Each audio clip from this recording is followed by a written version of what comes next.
The A.W.T. Simmons House on Calhoun Street in Newberry is a quietly confident example of late 19th century Victorian domestic design, a weatherboarded, asymmetrical dwelling that reads as both genteel and purposeful, the kind of house that belonged to a prominent local figure and to a confident, small southern town in the wake of Reconstruction.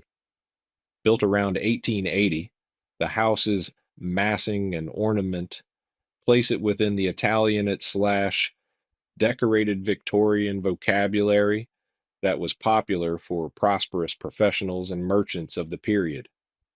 Viewed from the street, the Simmons House announces itself with a double-tiered veranda that wraps the façade and right side, its rectilinear posts and bracketed supports punctuated by delicate pierced balustrade and gingerbread trim in the front gable.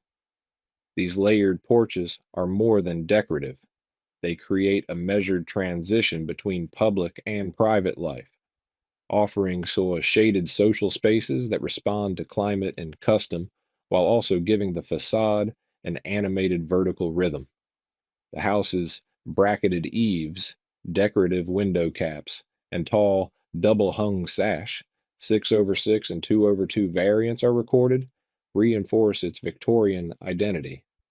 Materially, the Simmons House is straightforward and regional. Wooden clapboard sheathing, prominent red brick chimneys, and wood ornament carved into gable and porch elements.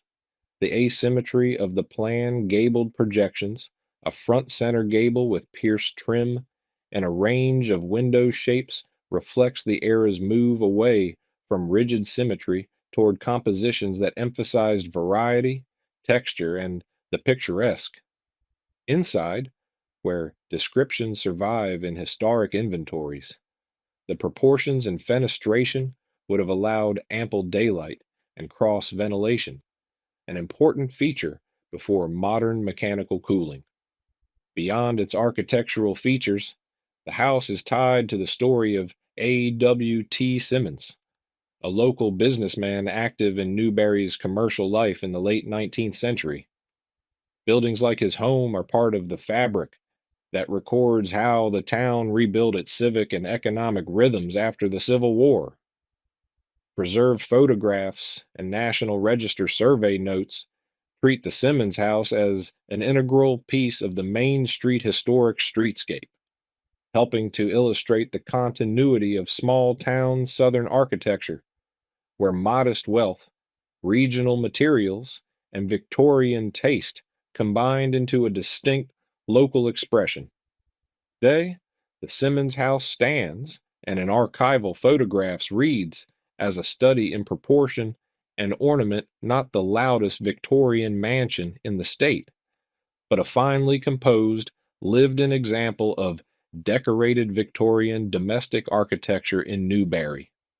Its wraparound porches, bracketed cornices, and gingerbread gable remain a gentle testament to a period when civic pride and personal success were expressed through wood, brick, and craftsmanship tuned to place and climate.